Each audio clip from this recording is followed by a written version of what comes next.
Order! Order! You are an incorrigible delinquent at times. Behave yourself, man!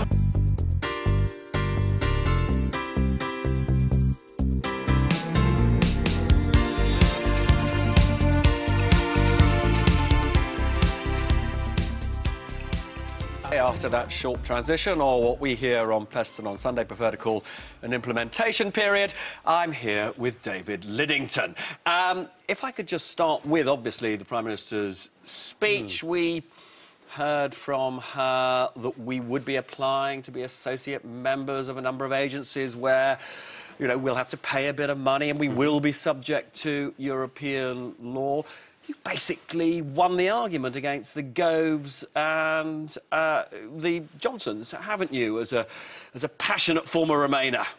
Well, as I'm delighted to be able to say to you, Robert, that when we had the Cabinet meeting last Thursday and we had the Prime Minister's text in front of us, everybody was agreed that this was an ambitious opening bid for what will be a complicated set of negotiations coming up, but it was also a credible one. And the point that you made about participation in some of the European agencies, like those on aviation safety, I mean, they are ones that we have put forward because that's what UK business and European business is telling us, that they want to see some UK participation because that will make common sense business on all sides. But I thought no role for the European Court of Justice was a line that the Prime Minister said she wouldn't breach. We've always said that it's a matter of legal reality.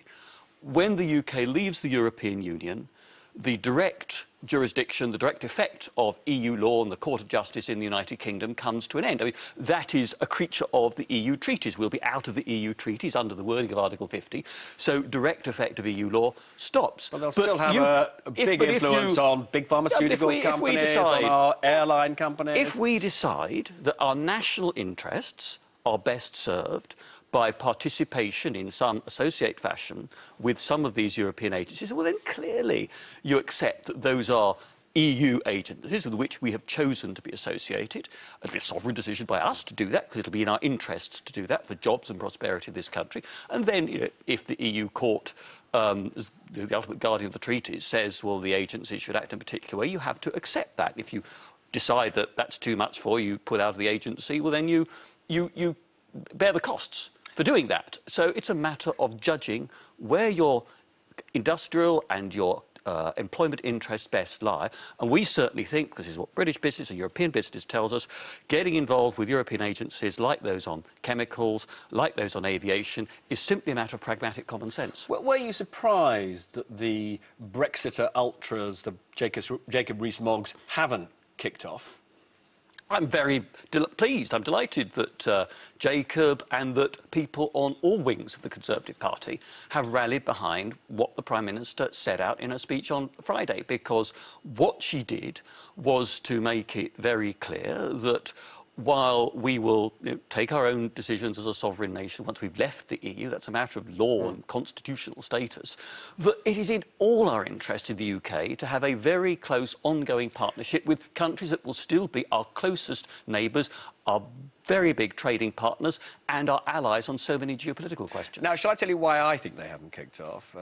One or two of them have said this to me. It's because they don't actually think that the EU will agree to her plan, because they think they will, that the rest of the EU will see it as cherry-picking, and therefore they will get their dream of a harder, narrow, at best free trade agreement, you know, at worst no free trade agreement at all. I mean, they are backing her because they think she'll fail.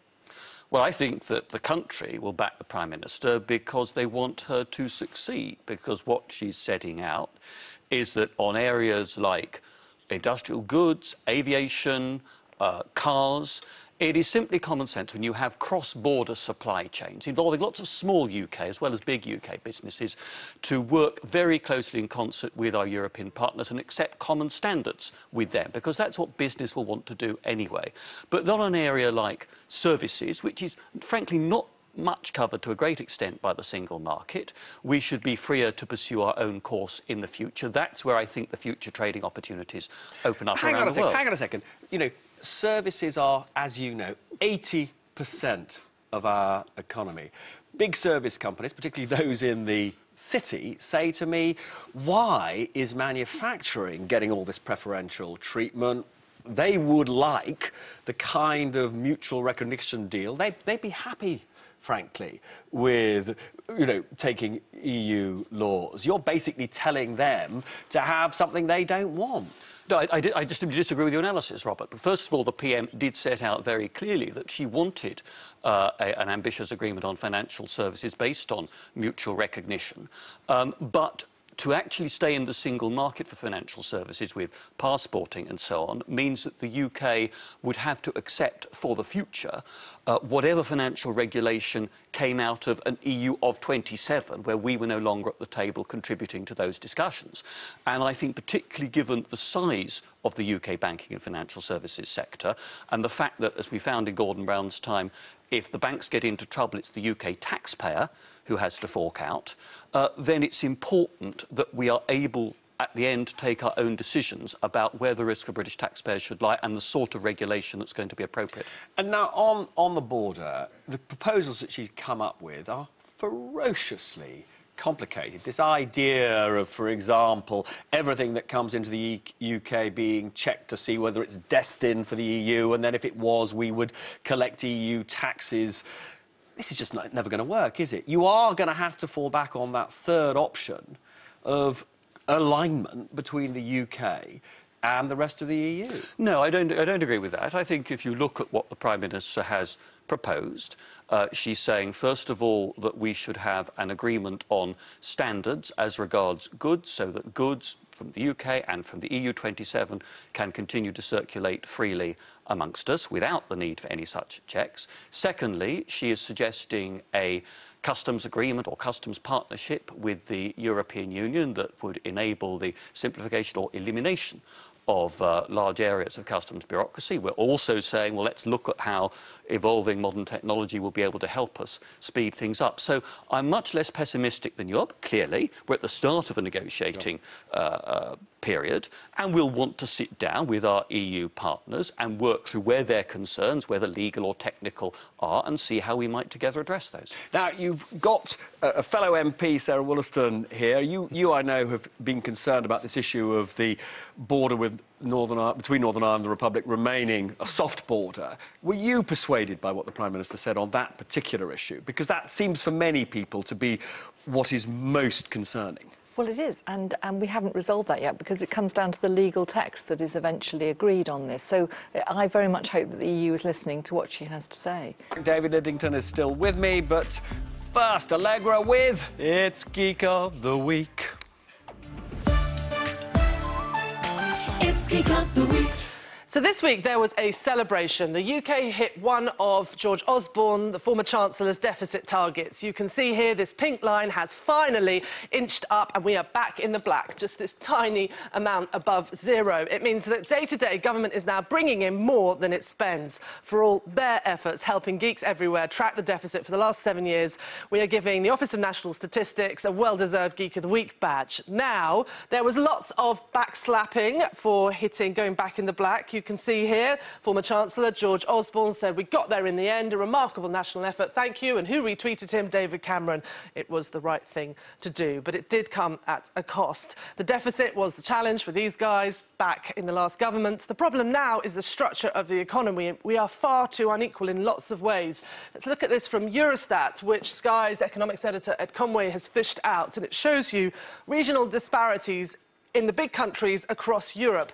The difference between the two lines shows regional disparities. So our highest earning region here in yellow is London, and then West Wales is there in blue. You can see it is the biggest gap on the board. Even if the public finances are improving, a lot of the country aren't feeling it. David Lidington is still with me, I'm delighted to say. David, the Prime Minister made it clear that she wants a Brexit that works, particularly for those on lower incomes. We've just seen the chronic inequalities that we suffer from in this country. As you know, the government's own economists say that this version of Brexit that she outlined would make the UK not massively poorer, but a bit poorer. So, I mean, Brexit is actually going to make it harder for her to achieve what she wants to achieve, which is higher living standards. First thing, Robert, to say is that, of course, the whole purpose and thrust of the government's industrial strategy, published a few months ago, is to try to bring greater prosperity and enterprise and wealth creation to those areas of the country that have not done so well recently. Of Brexit. Well, I think and again, if you look at what the PM said in her speech on Friday morning, she made a point of saying that she takes very seriously the responsibility to be a Prime Minister in these negotiations for the whole of the United Kingdom, not just for London or the South East or any one part of it. And very much in her mind, when you talk to her about economic issues, what really makes her eyes spark is when she talks about what she sees as her mission to try to improve opportunities, improve standards of living for people in those areas that felt that they've got very left behind over recent decades. But she was also completely frank that even if she gets everything she wants, there'll be costs. But it's also the case that if you look at what she said, particularly about industrial goods, you look at the locations of where most of the big car manufacturing plants are, look at where I was in North Wales a few days ago at Airbus's big aviation manufacturing centre at Broughton. Those are the areas that would benefit from the sort of approach to an agreement and alignment with the EU on goods that the PM is seeking. Now, in your previous life, before you took the Theresa May shilling, you would have agreed with John Major that when it comes to this meaningful vote that Parliament will have on the deal, that it should be a free vote. I think that you look at my track record on this, I make no apologies for the fact I was an ardent Remainer in the referendum campaign, and I don't resile from the stance I took then. But Robert, I said at that time, before and after that referendum, that this was a matter for the British people to decide. And I think that it would be dangerous in terms of what's a pretty fragile public confidence in our democratic institutions. For politicians to say now, well, actually, I know we told you, oh, electorate, that this was your decision, but we've changed our minds because we didn't like the answer we gave you. And what's more, when I've talked to people from the other 27 European governments, they were bitterly upset at the way the referendum went. They regarded it as a tragedy. But none of them has said to me that they thought that it was illegitimate in democratic terms. I remember one foreign minister of a big European country saying to me, look, it's awful, but I've looked at the result. It was relatively close, but it was decisive. It was legitimate. And so I think they, like the Prime Minister here, is saying, look, we've got to strike this new relationship. Let's get on with the talks and let's work it out. So no free vote. You disagree with John Major? Well, I think when the Prime Minister comes back with the eventual deal that I hope and I believe she will negotiate on our behalf. But is there more of a conscience issue than this, she's entitled to expect her government and her party to support her in that. I would hope that the deal that she brings back will also attract a lot of cross-party support as well. If people see that this is something that puts the interests of the country first, it's the best deal that we've been able to get in some very complex negotiations, I hope that that is what will motivate all members of Parliament, whatever their party, when it comes to the vote, and that people won't try and sort of score party political points out of it. This was her opening gambit. She knows, you know, that she's not going to get everything she wants. What are the real red lines? Well, you're asking me now to lay out a negotiating position in detail, and with all due respect to you, Robert, I'm not going to get tempted in well, that come back direction. next time and tell me, and reveal but the point about compromise was an important one. Lovely to see you. Come back soon. I'm now going to pick up on some of that with my two distinguished guests, Caroline Fint and Sarah Wollaston. Caroline, what do you think for Britain should be the Prime Minister's red lines, because she's not going to get everything that she's asking for? Well, I think there's going to have to be some issues around how we work out the mechanism for adjudicating on some of the areas where we want shared going forward. She said no role for the European Court of Justice. Do you think she will have to compromise on that? Well, I think it's interesting because I think in her speech I think she provided more detail than ever before on how we're going to have a situation, whilst we're not going to necessarily take, if you like, everything the ECJ says, at the same time, we will have to have our own, some form of arbitration within our own courts that has a nod to, because if we've got the same standards in some of the areas, if we're working in some of the same agencies, and I think there's common agreement on that for most sensible people discussing this, then there has to be a mechanism for some arbitration in that. So I think there's been a movement on that, in the same way as when we had discussion, if I may, discussion before about when we set up the Supreme Court, when it was dealing with other cases that were used to be heard in Europe, at the European Court of Human Rights. That's not the same as in the EU, I know, but we still set up a mechanism for the Supreme Court to be able to have a view on that, to, if you like, deal with cases rather than sending it to that court. I think there's a way in which, actually, these courts, these mechanisms can work together. But can I just say on the industrial strategy? Oh, yeah.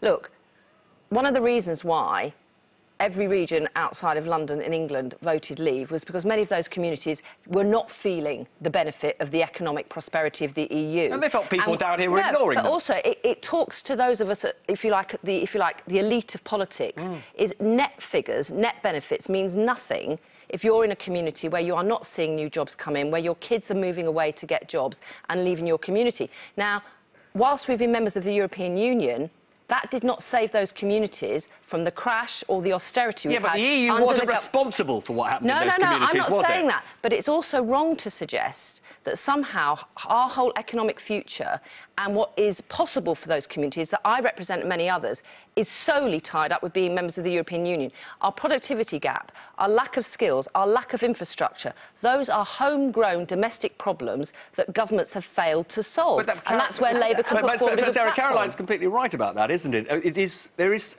something slightly odd, and I've just been in the North East, where, you know, economic performance is significantly worse than the rest of the country, despite the fact they've got incredibly talented people. Now, they blame the EU for the collapse of manufacturing, but it had nothing to do with the EU, the collapse of manufacturing. But can I just touch on another aspect of this? It's not just about economic inequalities. What the Prime Minister mustn't forget is the health inequalities as well. And so what I'd ask her to do as she goes through this Brexit process is to keep her eye firmly fixed on the domestic agenda, what people really care about, things like health and social care. Well, that's why the 350 million for the NHS really resonated with people, even if it was, some would say, a charlatan claim. It was completely false claim. But the point is, but the it worked, Prime Minister, didn't it? And it tells us something about what people want. But the point is that she mustn't forget that's what people really care about. So don't take your eye off the ball on the domestic agenda, I'd say to the Prime Minister. Let's have a really clear offer on health, social care and public health that all of the country can unite behind, because that's something that crosses all party divides. Should the Prime Minister commit more money now to the NHS? Absolutely. She should call a cross-party commission, a parliamentary commission on health and social care, so that we can agree how we're going to fund it now and into the future. The whole country wants to get behind that, and I think it would be really important for her, as I say, not to just talk entirely about Brexit, to remember the reasons why people voted. But I'd also point out that the economic analysts in the Treasury have said that the hardest of hard Brexits would have the greatest penalty on areas like the North East. So we have to make sure that we have a deal that's economically sound, because, of course, all the funding for things like health and social care need a strong economy. Now, how a bit of a break from Brexit? Because this morning the government announced new plans to make it easier for more houses to be built, with rules to cut red tape so that there can be more homes in areas where they are needed the most. The government says they'll take on what they call the NIMBY councils who don't build enough. However, their problem is that a lot of these councils are Conservative, so could we be about to see a battle between local and central government? Well, with me now, hopefully with all the answers to that, is the Cabinet Office Minister, David Lidington. Thanks very much for coming in. I mean, if you are going to try and build more homes in the southeast of England, which is where the demand is highest, these are going to be your own councillors you're taking on over this, isn't it? I think actually you talk to most Conservative councillors and they will say that they get the need for more homes and a significant growth in house building. But they also say, they also, well, actually, come to council in my area and you'll see councils that are getting on and doing it with one of the fastest new house building rates anywhere in the country at the moment. But under this government, house building rates have fallen significantly. I mean, there were fewer new houses a year than there were under the Labour government, 223,000 in 2007, than 217,000. I mean, that's fewer now than were being built under the last Labour government. If you look at last year, I mean, the number of new houses last year was 217,000. It was the second highest annual house building figure in 30 years. So that's not a record to be ashamed of. We have also increased very considerably the spending on affordable homes and the delivery of affordable homes and council homes compared with what the Labour government achieved. More council houses have actually been built since 2010 than the entire 13 years of Labour government before that. But the number of affordable homes that's being built is going down. 2010-11 there was 61,000, and then last year 41,000. It's gone down by a third, the number of affordable homes. Exactly why we have put in £9 billion, an extra £2 billion in the last year alone, into the affordable housing programme. But what we do need to do, as you said in your opening question, is to get the new homes built. And that takes us to the planning announcement that's being made tomorrow, when the new National Planning Policy Framework is going out for public consultation, so houses and residents groups and everybody else can feedback their views on that. But what I find when I talk to councillors and I talk to residents who are concerned about new development is that what they are wanting is to know that there is going to be the infrastructure, there's going to be the public services to support new housing. I find increasingly people get the need for new housing. I talk to... Oh, I think a lot of people get the need for new housing. They just don't want it anywhere near them. That's where the phrase NIMBY comes from, not in my backyard. I genuinely think that is being unfair, because when I say to people, OK, can your children or can your grandchildren afford to get on the housing ladder, you see the heads nodding, even amongst older residents. They get the importance of this, just as people get the significance of the fact that we are living longer, living independently for longer. That's great, but that means we also need more accommodation, there are more households for any given level of population than we used to have in the past. But we need also, as well as having the houses planned for, so that the locations, as in the new Garden Towns, Garden Cities programme, are being properly planned for, but you also need the infrastructure, the transport, the broadband to support that. And that is why the Housing Infrastructure Fund has been set up, so that local councils can bid to that to support unlocking development opportunities. The government's been briefing this morning that NIMBYism has to be tackled in order to get this problem sorted. But the NIMBYs are in the cabinet, aren't they? I mean, you yourself have said that this has to be done in a way that protects the green belt. The housing minister, Dominic Raab, says every effort must be made to avoid building on the green belt. The Prime Minister at the end of the last year says that local authority may only alter a green belt boundary in exceptional circumstances. The NIMBYs are sitting around the cabinet table stopping this from being done, aren't they? No, not at all. I think you're underestimating the extent to which green belt is particularly important when we're expanding existing settlements in quite a big way. If you come to my area, Chilterns, Greenbelt and AONB area, for people living in London, people living in Luton, in High Wycombe, in Milton Keynes, in Watford, all of these are places that are expanding, new houses are being built. Having that green lung nearby for recreation and for conservation and landscape is something that's really important. So we need to plan housing alongside conservation, which is why when the planning framework is announced tomorrow and the Prime Minister makes a big speech on housing, we're also saying that this is going to be developed alongside and taking full account of what Michael Gove and the Environment Department are doing with a 25-year plan to improve the environment of our country. The two have to go together so people have a decent quality of life. Let me take you back to the speech the Prime Minister made on Friday, her huge big Brexit speech. She made it very clear, one of the hard facts was that we weren't going to get everything we wanted. You're as close as can be to her thinking on this. What's she prepared to compromise on if we can't get everything? Tempted though I am, Sarah, I'm not going to go into a detailed negotiating position on air. That's a matter for the talks. But we accept that what we put forward is some ambitious, I think also credible ideas for a very close economic partnership. But you accept you won't get all of it? Well, I mean, the PM said in the text of the speech that neither of us, neither the UK nor the EU, is going to end up with absolutely everything that they wanted. What we need to do now is to see the EU's opening position, to sit down and start to work through in detail some of these points, both about the law, how you make how you deliver our objectives of as frictionless trade as possible, an economic partnership for the future that allows cross-border supply chains to continue in a way that works to our advantage and to that of the European Union, 27 countries alike. The Irish government don't seem terribly happy about this. Simon Coveney, their foreign minister, was on the Andrew Marr show this morning saying that they don't think the EU will agree to the proposed deal on the Northern Irish border. So we're no closer to fixing that problem. Well, I think what's good is that the Irish government, from the Taoiseach down to Simon Coveney, the Taoiseach, and others, have all said, as we have said, that we see the way to solving our responsibilities over the Irish border and avoiding a hard border as to do that in the context of an overall EU-UK economic partnership for the future. And to go back to the PM's speech on Friday, and she set out a number of the elements of that. A deal on goods that would mean that we and the EU recognised each other's standards, so that British and European goods, particularly industrial goods, cars, aviation parts and so on, circulated freely without the need for border checks or paperwork. But that's what the Irish say they don't think the EU will agree to. Well, I think it's very much in the interests of the EU to have this sort of arrangement. And these sorts of detail are what we need to get into to understand where any difficulties lie and to iron them out. The Prime Minister also talked about a customs arrangement or partnership with the EU27 in the future that would allow us to simplify and eliminate some of these problems. We've already got agreement on the continuation of the common travel area, which means free movement of people across the jurisdictional border on the island of Ireland and between the island of Ireland and the United Kingdom. What the Prime Minister and the entire Cabinet are very committed to, and it was laid out in terms of the PM's speech, is that we see it as absolutely essential to ensure that there is not a hard border on the island of Ireland, that every aspect of the Good Friday Agreement, and that means both east-west and north-south, is upheld in full, and that's what we're determined to do.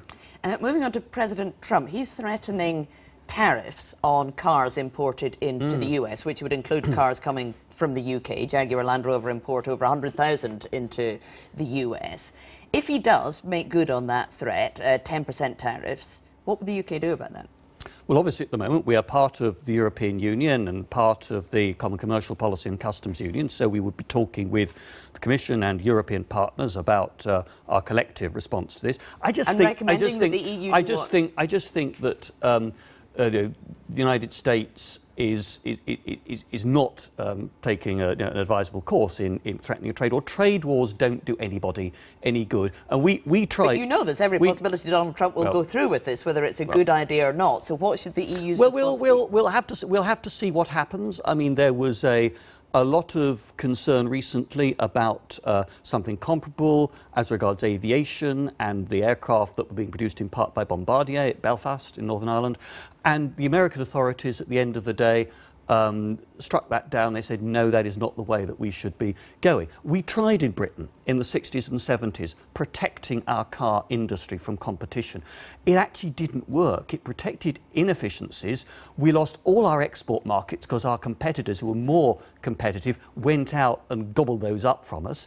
And the car industry had to go through a very, very painful restructuring to get to the success story it is now. Once we've left the European Union and the customs union, of course, we would be able to respond to a tariff or a trade war like this entirely differently. So if this were happening in 3 years' time, we weren't members of the customs union, what would the British government be able to do in response to an American president threatening tariffs on car Well, it's slightly imports? piling hypothesis on hypothesis. Well, it's not a hypothesis that we're leaving the customs union. But it would also depend in part on the nature of the agreement that I hope we conclude with the European Union on industrial goods and cross-border supply chains. But we would be free to impose our own trade defence measures against any country that, for example, is trying to dump on United Kingdom markets. And the bills that are currently going through Parliament will give the United Kingdom authorities the power to do just that. All right, well, David Lidington, thanks very much for talking to us Thank you. this morning. I will turn to my expert panel, who as ever can analyse what's been going on throughout the programme and let us know what they think it means for the future. Steve Richards, turning to you, I mean, this idea of the potential of a trade battle going on between the EU and the US, it takes us to the very heart of the idea of whether or not the UK can make up its own responses, doesn't it? Well, it does. I mean, and the idea that it's very interesting, David Lidington saying we're leaping several hurdles here, because he hopes that post-Brexit, the UK and the EU are aligned in terms of cars and other kind of sectors. Now, whether they get that sector-by-sector deal is highly questionable. So that's one of the several hoops that it's very hard to navigate at this particular point. But yeah, if you have a president of the United States who is a protectionist putting up tariffs, that will have an impact on the rest of the world. No country operates alone in this global market. That is the harsh reality, and has been lost sometimes in arguments about sovereignty and Britain going it alone and all the rest of it. It has an immediate impact on every other country, and they are partly powerless to do very much about it. Isabel, I mean, is Donald Trump threatening tariffs on car imports a clear and demonstrable example as to why Britain needs to leave the customs union and be able to devise its own policy? Well, I certainly think that we will have a better chance of a good deal with America than the EU does. In fact, I've just seen that Trump's former strategist Steve Bannon has described the EU's attitude to the UK in our negotiations as vicious and dismissive. Trump hates the EU. He doesn't hate Britain. He wants things to work well for us. So yeah, but he doesn't like free trade deals. Well, he's been very consistent about that, hasn't he? He's always said America first. So, I mean, I agree with you. I think it's very possible that he will go ahead with this, but I think also equally it's possible that we will strike something very positive with the US. Now, we did promise that we would talk about something other than Brexit for small parts of the programme, so let's pick up on the housing announcement that's coming tomorrow from the government. It feels to me like every 6 months or so the government promises they're going to build more houses in the areas where we need them most, and then another 6 months on they feel they need to promise it again. Am I being too cynical? Well, I think that what they're promising right now, if I'm not mistaken, is exactly what they promised in the white paper on housing. This is just fleshing it out. So I think actually not just uncynical, but in fact the exact same announcement. That said, what is quite good about this, well, to some extent I think the language is too aggressive about councils, and that's what Labour's picking up on, and I don't think it's necessary to try to pass the buck in that way. For a long time, politicians have focused on things which are demand side in the housing market, because that's sexier. It gets you onto the newspaper front benches, so help to buy, right to buy. And yet they can actually exacerbate the problem, because if anything, while helping a few people, they push up prices potentially. So what they are doing here, unapologetically, is focusing entirely on the supply side, and that is what they need to do. It isn't very sexy. It's not on every front page today. The Prime Minister's speech tomorrow won't have as much of an effect as her Friday speech. But that said, this is probably one of the biggest crises facing the country. And probably something voters care about more than Brexit, Isabel, do you think? If they're struggling to get on the housing I'm sure that's right. And I think also the timing of this is very interesting. Coming up towards local elections in London, Tories are expecting to do very badly. Sadiq Khan's record on housing is extremely questionable, to say the absolute least. And I think this is an area where the Tory party senses that it could be a little bit more proactive. But is there enough oxygen in the room for people to concentrate on housing, for voters to get the message, or for ministers to push this through when everything is so dominated by... Well, voters have got the message. They talk about housing all the time, and as David Lidington said, grandparents understand it, even if they don't want house building near them, because their grandchildren can't buy because they can't afford to in certain parts of the country. So everybody agrees about the ends. We need more housing. It's just about the means. And I completely agree with you that right to buy doesn't address the issue of more housing. This does partly, but I think the Cabinet needs a housing minister in the Cabinet accountable.